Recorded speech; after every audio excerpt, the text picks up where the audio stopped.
sino nga ba si Miss Elsie before maging founder and CEO ng iba't ibang company?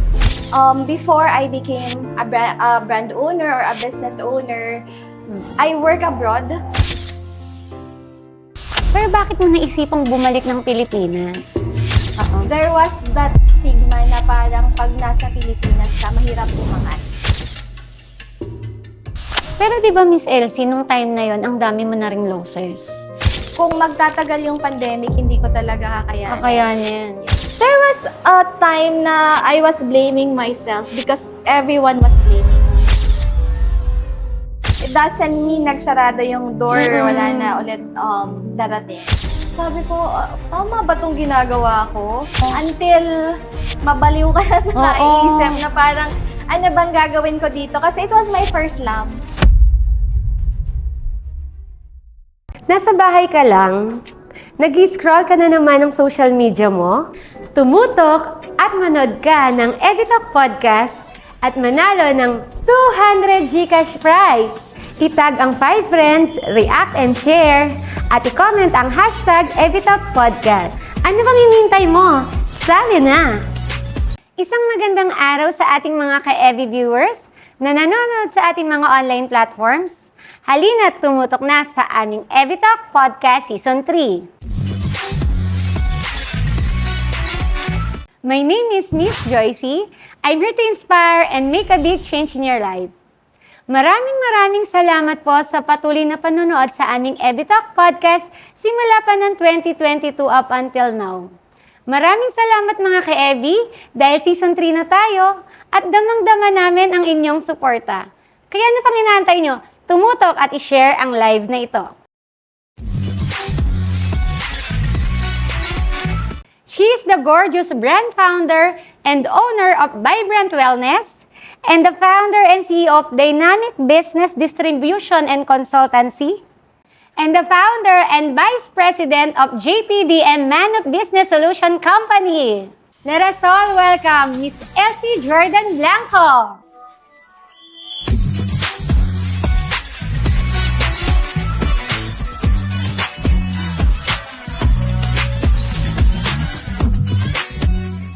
Batiin mo naman, Miss Elsie, ang ating mga ka-Evi viewers na nanonood sa ating Evitalk Podcast. Good morning, Evi viewers. Hi, I'm Elsie. I would also like to greet everyone at home. Of course, my parents, my kids, Ellie and Alex, and my team in Vibrant, JPDM, in Dynamic. So, that's all. Thank you so much, Miss Elsie. Alam kong sobrang busy mo kasi sobrang dami mong ginagawa. Pero andito ka ngayon sa ating Evitalk Podcast at nagbigay ka ng time, no? And marami ang nai-inspire sa story mo. Thank you so much kasi may i-share na natin ngayon kung sino nga ba si Miss Elsie before maging founder and CEO ng iba't ibang company. Thank you, Miss Joycey. It's an honor to be here. I'm so happy to be given the chance na makasama po kayo. I could say I was an ordinary girl or ordinary woman with extraordinary dreams. So, before I became a brand owner or a business owner, I work abroad. In Singapore, I actually worked for a decade. So, imagine 10 years po abroad. By profession, I'm a computer engineer. So, at 22 years old, as an OFW, talagang malaking factor po yun kung sino ako ngayon. 10 years na yun. So, di ba OFW, malaki na ang sahod. Tama? Pero bakit mo naisipang bumalik ng Pilipinas? So, for me, yun yung time na ina-explore mo talaga kung ano yung gusto mong gawin mo sa buhay. Of course, kung may opportunity sa Pinas, di ba? Hindi naman tayo mag-abroad. Every Filipino umaalis for a dream na parang there was that stigma na parang pag nasa Pilipinas ka, mahirap umangat. It's reality ng mindset na meron kami noon as OFW. So, nandun lagi yung fear na paano pag umuwi, anong mangyayari. But for me, it was a different mindset. Parang sa akin, you would never know unless you try. Yeah. So, I took the leap of faith, I resigned, and then sabi ko, kapag hindi nag-work, since 31 lang naman ako, I would return na lang abroad ulit, working as OFW, which I also love. Yun nga lang, I think 10 years was enough, and yung longer is not really for me. Oo. Yeah.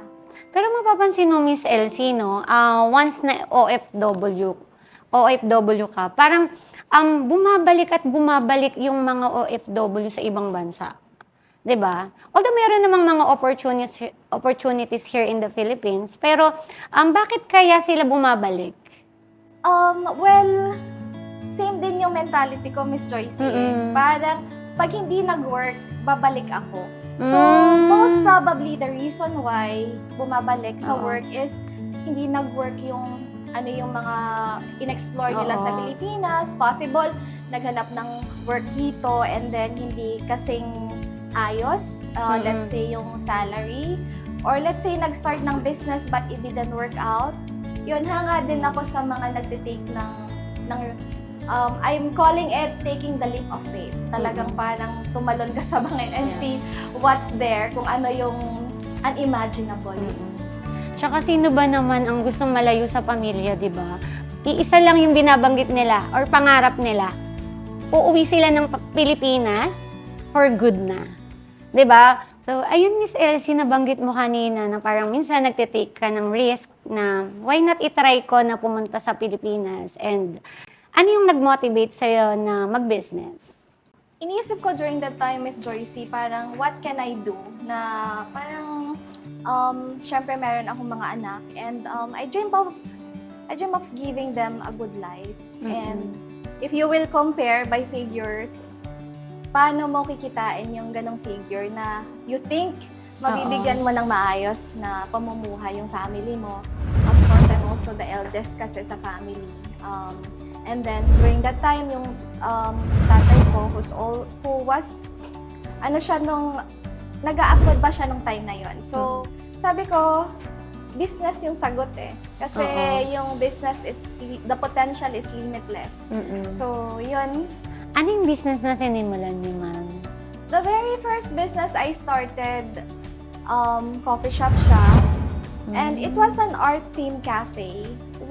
Kasi wala na siya ngayon. It's because of the pandemic. So, I think it reached a certain level naman po of success kasi nagkaroon siya ng iba-ibang branches. And it was really my passion. I love cooking, I love talking to people, I love coffee. Yun, from 2016 until 2023, tumakbo yung coffee shop ko. So, if I look back, yun kasi yung gusto ko. And that's really important when you're starting a business. You need to ask yourself, ano ba talaga yung passion mo? Kasi pag passionate ka sa ginagawa mo, di ba? Mas may energy ka, hindi ka mapapagod, and then willing kang mag-show up every day. Lahat yan company-owned? Yes. Ilan yun? Inaabot ng branches? Inaabot siya ng 10 branches. Wow, ang dami na nun. Yes, we had branches po sa SM, we had branches sa Robinsons, Mega World. So, it was actually positioned for franchising. Tama ba? 3 years na nag-stop operations? Tuloy-tuloy po siya during the pandemic. Tuloy-tuloy. So, ibig sabihin, tuloy-tuloy yung expenses mo. Tuloy-tuloy yung losses. Oo, Tuloy-tuloy losses. yung financial bleeding. Tuloy-tuloy yung abono. Oo. Until mabaliw ka na sa naisip na parang, ano bang gagawin ko dito? Kasi it was my first love. Parang ang ano nun, parang ma-heartbroken ka talaga. Kasi parang, love mo to, ito na yung naging result ng hard work ko, and then natutupad na yung branches. Yes. And then hindi naman natin akalain yung pandemic na tatagal. Ang ganda ng review, ang daming tao, laging box office yung cafe. Wow. Punong-puno, as in... Parang Starbucks na rin pala siya, parang gano'n. Yes, I could say yes. Dumating po sa point na talagang super dami ng tao from morning until night. And that's when I felt na dun sa first business ko na yon na ay, ganito pala pag nag-business ka, pag naging successful yung business mo, you'll have the courage to scale up. So, ibig sabihin, parang eto yung pangarap mo, parang nawala siya After Yes. pandemic, paano ka, nag-start nun? Good thing, I love coffee. So, dahil nung 2020, di ba, pandemic na yon, and I see all my businesses dying. Sabi ko, I think, kung magtatagal yung pandemic, hindi ko talaga kakayanin. Kakayanin. Yes, Oo. but good thing is, right timing, dumating si Vibrant Wellness. I thought of a concept na, actually si Vibrant Wellness, nag-start na siya prior sa pandemic. Yung concept na yun, parang, I want to have my own brand. Kasi di ba yung coffee shop ko, Miss Joycey, is also my own concept. Sarili mo yung timpla Yes. nung sa coffee shop mo. So, parang sabi ko, I want to have my own brand of coffee na hindi lang limited sa coffee shop na access ng mga tao, but it can reach people in different parts of the country, in different parts of the globe, na hindi mo na kailangan mag-branch out, hindi mo na kailangan gumastos ng malaki, just for you to build a household name or a household brand. So, parang, for me, that was the answer. Wow, ang ganda nung story na parang naisip mo na siya before na why not magkaroon ako ng sariling brand, pero hindi pa siya right time, that moment. Hanggang sa nung nagkaroon ka ng struggles, eto na pandemic na, dun mo naisip, 'di ba? Kapag talaga parang meron tayong mga parang idea, minsan hindi talaga inaalaw ni God. Kasi imagine mo, nung time na yun, putok na putok yung coffee shop mo. So, hindi mo rin maaasikaso yung brand mo. Paano ka nagkaroon ng lakas ng loob na, sige, itry ko nang i-market itong product ko? Actually po, nung nag-lockdown, nagsistart na kaming mag-market ng Vibrant. So, it was a looming pandemic na. But then, you wouldn't have an idea na parang total lockdown, di ba? So, nung nag-lockdown, Miss Joycey, parang sabi ko, tama ba itong ginagawa ko? Kasi, sabi ko, itutuloy ba yung business or hindi? So, that was the question. Pero sabi ko, ang ganda nung concept na you have a product na accessible to everyone, na kahit pandemic, pwede nilang bilhin, pwedeng i-try. It could be part of their daily routine. Especially Vibrant is a healthy version ng usual coffee na iniinom natin. It's a herbal coffee. It has health benefits. So sabi ko, very timely. Sabi ko that time, if I were to choose kung itutuloy ko or hindi, sige, itry natin, tingnan natin. And I think that was the moment of my life na I could say very worth it yung decision. Kasi nagbunga naman talaga siya. Pero di ba, Miss Elsie, nung time na yon, ang dami mo na ring losses. Di ba? Paano mo siya sinimula na, okay, maglabas ako ng sarili kong product? Paano mo nasimulan yung pag-establish ng business and company? In business kasi, I have this concept na parang you need to do delayed gratification. Kailangan mong unahin. Parang kung ano yung meron yung business, kay business yun. That's for me. So, I tried my best talaga na parang pagyamanin yung negosyo. And it's also visible even the times prior to pandemic, kahit naman po na walang pandemic. Kaya lumaki yung mga negosyo is inilaan ng inilaan yung kinikita sa negosyo. And talagang delayed gratification. Wag munang kumurot ng kita. Kailangan mag-focus ka dun sa negosyo hanggang sa mapalaki mo siya. Yes. Tama, Miss Elsie, no? So, yun mga ka-Evie, sa delaying gratification kasi, kumbaga, pag kumita ka, huwag mong gagastusin lahat. Konti lang. And then, pag sobra-sobra na, tama no, Miss Elsie, pag sobra-sobra na yung pumapasok sa business, it's time for the reward. Yes. Kasi hindi naman pwede na hindi naman natin re-rewardan yung sarili natin na sobrang tipid natin, hindi na natin nararamdaman yung hard work natin. Dapat diba? balance eh. Yeah. And you also need to reward yourself and your family and your loved ones. Diba? Ang sarap sa feeling na nabibigyan mo din yung mga mahal mo sa buhay. Correct. And meron din na mga tao naman na sobrang tipid. Sobra naman yung pagde-delay ng gratification.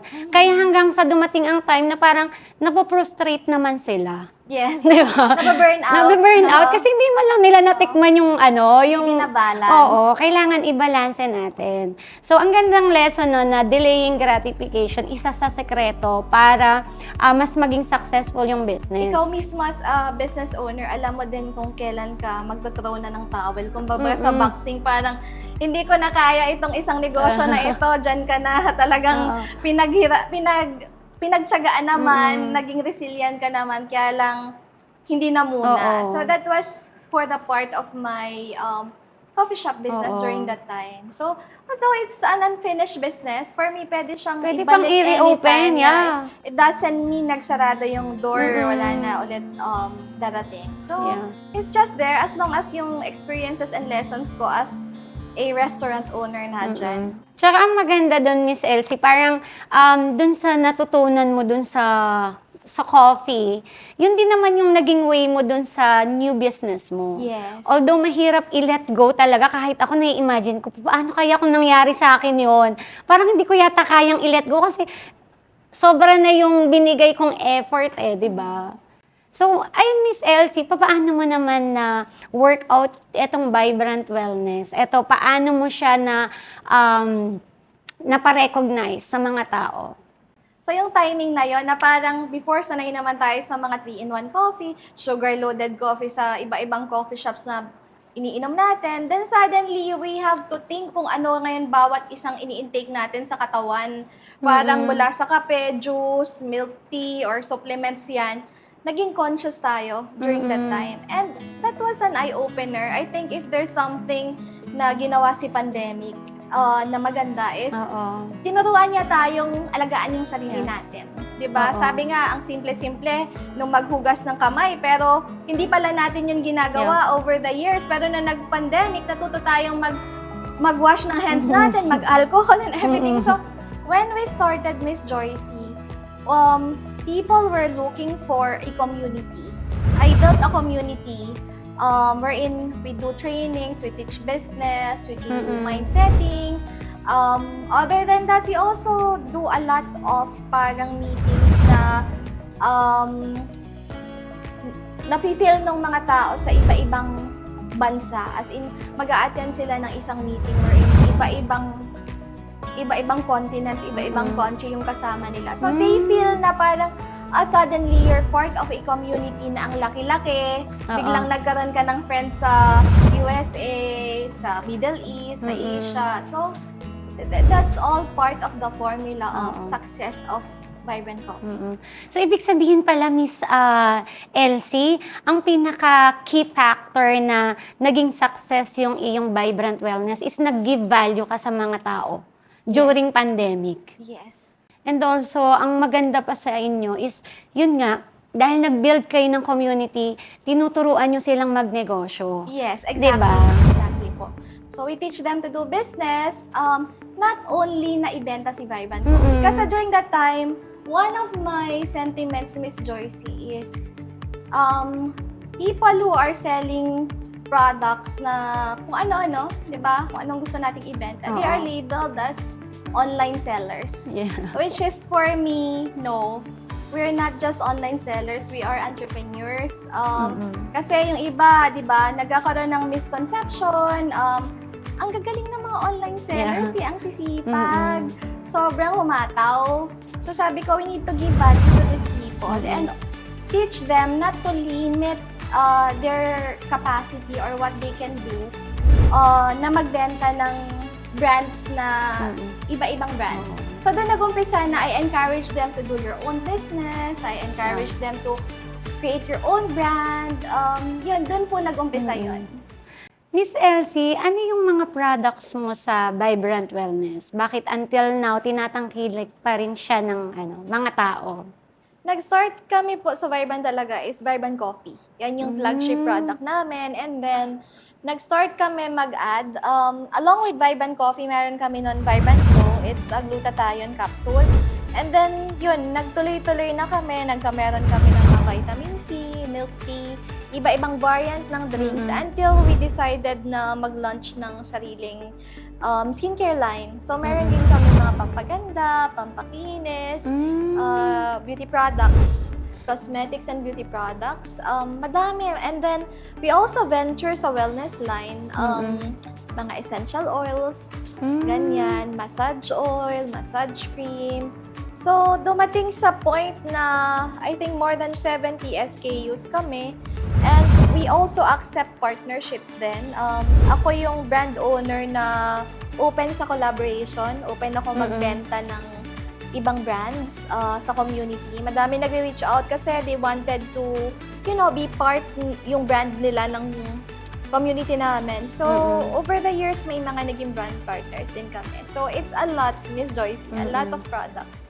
Grabe, Miss Elsie, no?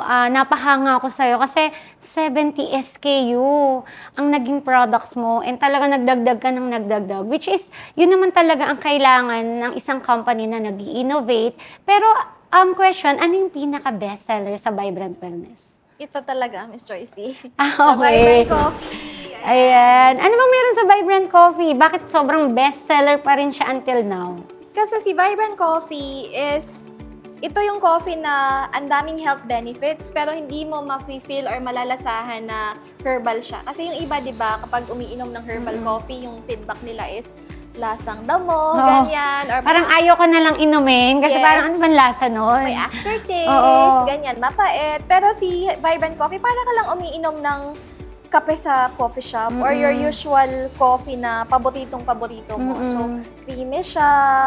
Yung sweetness niya is stevia yung gamit. So, plant-based yung sweetener niya. And then, 11-in-1 kasi siya. So, meron siyang iba-ibang herbal ingredients like mangosteen, barley. Meron siyang Garcinia Cambogia, which So, nakakapayat ito kasi may Garcinia Cambogia.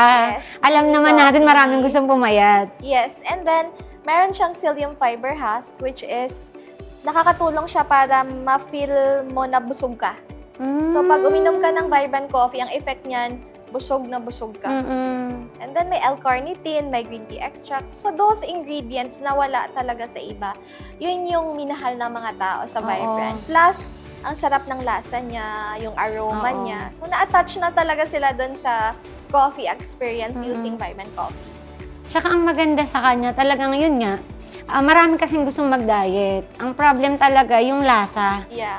Ito, habang nagda-diet ka and nabubusog ka pa, di ba? Parang dahil nga may L-carnitine siya. Saka parang wala lang, Miss Joyce, na parang hindi effort yung pag-lose weight kasi nagkakape ka din naman talaga on a daily basis. So, yun.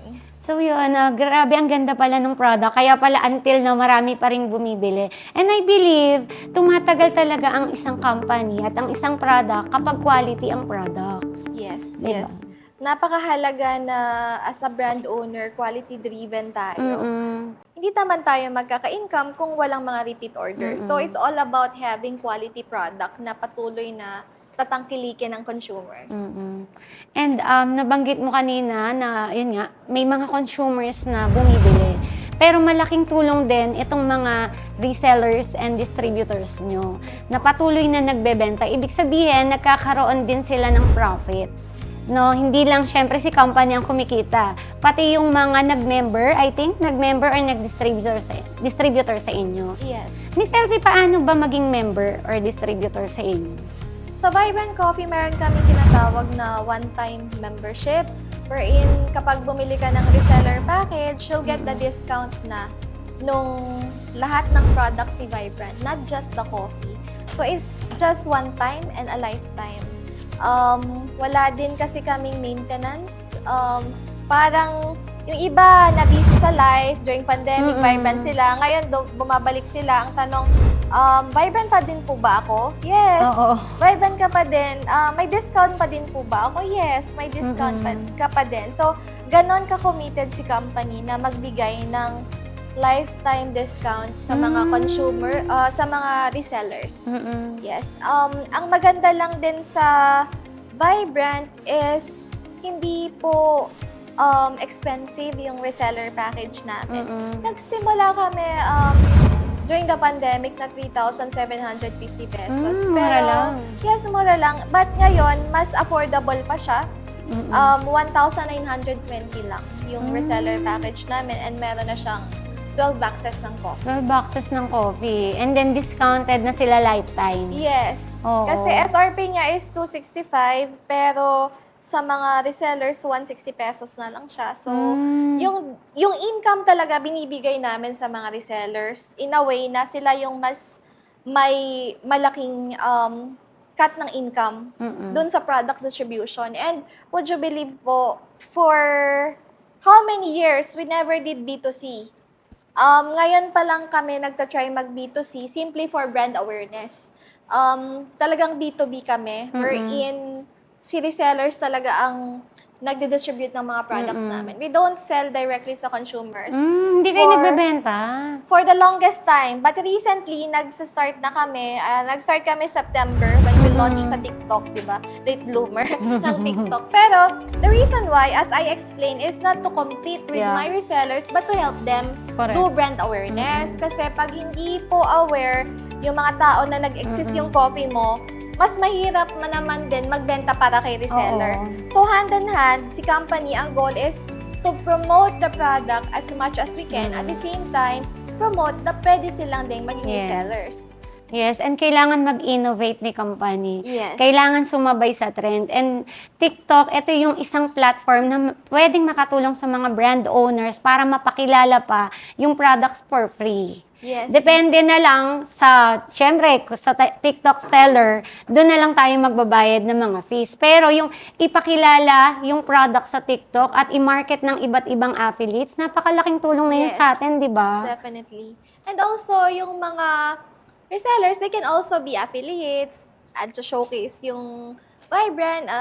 Sa ganong paraan, they don't need to do the fulfillment. Si company lahat ng bahala. So all this, we encourage to our community na you can be a reseller outside this platform. Pag naman na dito sa platform na to, you can be an affiliate. Ganon ka flexible yung pwedeng gawin. So you can do the business easily. Miss Elsie, nakita ko yung tagumpay ng Vibrant Wellness. Grabe. Talagang nag-boom talaga yung sales and talagang dumami ng napakaraming resellers and distributors. Ano yung pinakamatinding challenge na dumating naman sa'yo? Nung moment na nasa success ka na? Back in 2022, so during that time talagang I could say back to zero talaga, Miss Joycey. I think mahalaga din yon as a brand owner na alam ng community natin yung pinagdadaanan natin so that they would know na hindi ka naman robot. Siyempre, humingi ka ng wisdom kay God. Paano mo nilabanan yung ganong challenges? During that time talaga, Miss Joycey, as in, I lost everything. Totally nag-iba na yung mundo mo. New life, new people, you have to start again. So, the question is, paano ka lalakad? Diba? Eh, hindi ako lumakad, gumapang ako. Yes, yun ang pinakamahirap kasi, Miss Elsie, paano ka magsisimula? Paano magsisimula? Diba? So, sabi ko sa sarili ko, before all these things happen, the success, the failure, the businesses, sino ba si Elsie? So, babalik tayo dun sa part na I was just an ordinary woman na may extraordinary dream. So, parang, yun po, parang binalikan ko lang na dati naman wala naman talaga lahat eh. It was all blessings from Lord. Na parang sabi ni Lord, sige, tingnan ulit natin yung resilience mo. Ibalik kita sa kung ano yung before. And sabi ko, kung nagawa ko siya before, bakit hindi ko siya kayang gawin ulit? Looking at it, diba, 2025 na ngayon, magte-2026 na. And that was 2022. Parang wow! Parang pass na siya. gusto ko i-congratulate yung sarili ko for being so strong. Kasi minsan nakakalimutan din natin itap yung sarili natin. Ibig sabihin, Miss Elsie, parang nung time na yon, bine-blame mo yung sarili mo? There was a time na I was blaming myself because everyone was blaming me. Which I asked, sabi ko, why was the blame all on me? which I realized because I'm the head of the company. And this is a big lesson for all entrepreneurs. If you're the head of the company, you need to sharpen yourself. Saan ba ako nadapa? Saan ako nagkamali? You need to be honest. And you really need to swallow it. Kailangan mong tanggapin yung katotohanan na hindi, there are circumstances na although hindi mo ginasto, but there could also be circumstances na sana nagawa mo. And totoo yun, Miss Elsie, na wala kang ibang sisisihin kundi sarili mo. Kasi pag sinisi mo sila yung may kasalanan, hindi ka mag-grow. Yes. Diba? Which is, narinig ko sa'yo kanina, kailangan maging strong ako. Kailangan anong i-improve ko sa situation na to kasi may mali ako. Diba? Kasi if may mga struggle na ganyan, ano yung kulang? Bakit nangyari to sa ano ko? Yes. Meron akong hindi nakita. And diba? the lesson is when you're faced in a situation na parang hindi mo alam kung saan ka lulugar or hindi mo alam kung anong gagawin mo, the best thing is to pause. Parang pause, be quiet, and minsan yung peace is more important than being right. So, kailangan mo talagang mag-reflect and learn from the situation. On the next episode of Evitalk Podcast Season 3.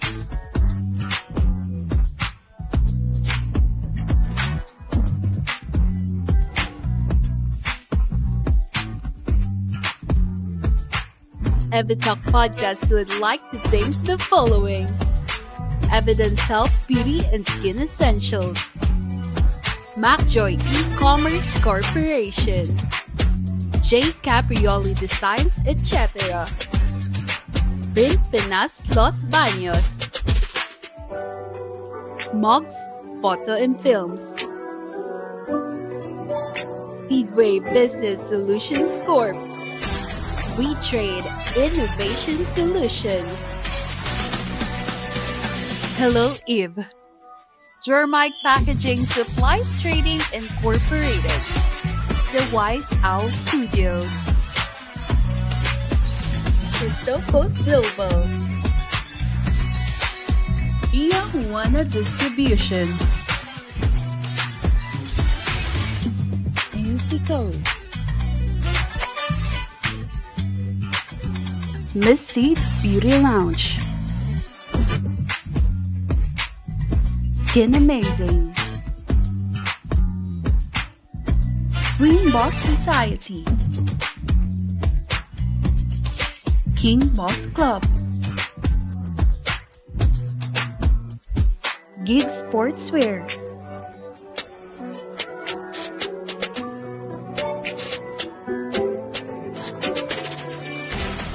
Manang Aleng, Presyong Kapatid, Tony,